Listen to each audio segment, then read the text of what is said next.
Crisp autumn morning in London, the kind where the air feels sharp enough to wake even the sleepiest soul. Cars hummed past, buses hissed to a halt, and the sidewalks were alive with hurried footsteps. A young black woman named Moon was sprinting down Oxford Street, clutching her tote bag, heart pounding. Not from fear, but from the terror of missing the 8:15 bus to Canary Wharf. She had a lunch appointment with her father, a prominent barrister, and nothing, not even the cold wind or her new heels, was going to make her late. She skidded into the bus stop just as the doors whooshed open, stepping inside with a polite nod to the driver. Scanning the seats, she spotted an empty one by the window next to a young white man in a tailored coat. "Excuse me, may I?" she began. The man jerked his head toward her, lip curling. "Are you mad? Sit next to you? Do I look like I belong in your category?" He slammed his leather bag onto the empty seat. "Look around. See anyone else here with your skin tone? No, exactly. Some people should know their place." A few passengers froze mid-sip of coffee. Others pretended to look away while discreetly pulling out their phones, cameras already rolling. The tension crackled in the air like an electric storm. Moon's cheeks burned, not from shame, but from the boiling rage clawing up her throat. "If you're enjoying this," a young man filming whispered to his camera, "hit that like button." Moon stood frozen, her knuckles tightening around the strap of her bag, but before she could respond, a voice boomed from 3 seats behind. "Wait a minute, isn't that praise?" A middle-aged man in a gray scarf squinted at her. Moon blinked.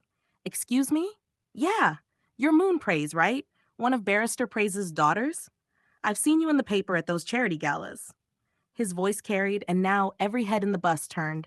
The young man beside her stiffened, his smug expression faltering. "Why aren't you in your car today?" the man asked with genuine curiosity. "I didn't feel like driving," Moon replied evenly. "I'm heading to my father's office." A ripple of murmurs swept through the bus. Several people adjusted their phones to get a better shot, the racist's face now clearly framed in every angle. His Adam's apple bobbed as he shifted uncomfortably, but pride kept him nailed to the seat. "Bro."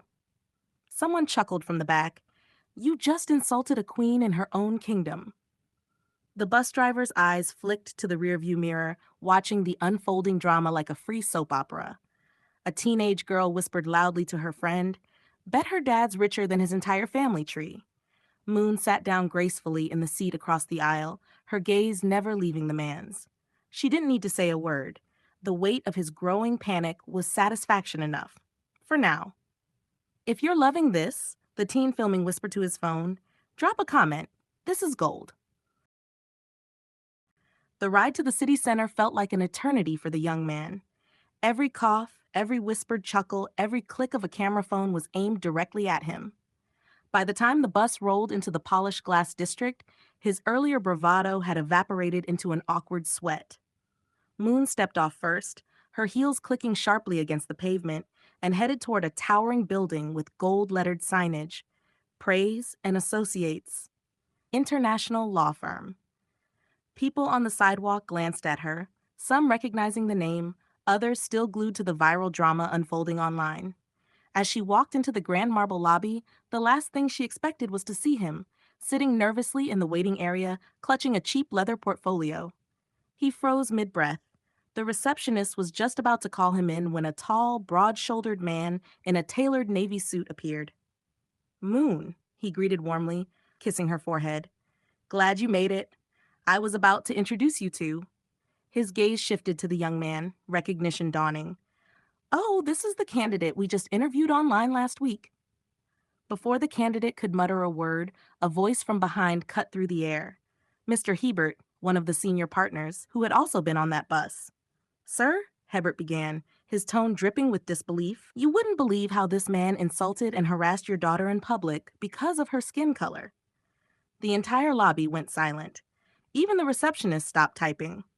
The young man's mouth opened, but his voice refused to join the party. He stammered something about a misunderstanding, but Moon's father stepped forward, his shadow swallowing the space between them. "A misunderstanding?" His tone was ice wrapped in steel. "You called my daughter low class. You told her to sit where she belongs." The words rolled off his tongue like a prosecutor reading out charges in court. "What gave you the right to speak to her that way?" People in the lobby were frozen, some pretending to check their phones, but all shamelessly eavesdropping. Mr. Hebert added, "And don't forget, sir, you punched her hand just to keep her from sitting down." The candidate tried again to defend himself, but this time Moon's father didn't give him a syllable of space. He turned to security, two large men in matching suits who looked like they could bench press a piano. "Escort him out, now." The guards didn't need a second invitation. They each grabbed an arm, lifting the struggling man's feet clean off the ground. The glass doors swung open, and the city's afternoon crowd got a free show of him being carried out like unwanted luggage. As the doors closed, Moon's father adjusted his tie and looked around the lobby. "Ladies and gentlemen," he said with a thin smile, "in this firm, we don't tolerate racism. Not in the streets, and definitely not in this building." Applause broke out, not polite applause, but the kind that says justice served hot. The end.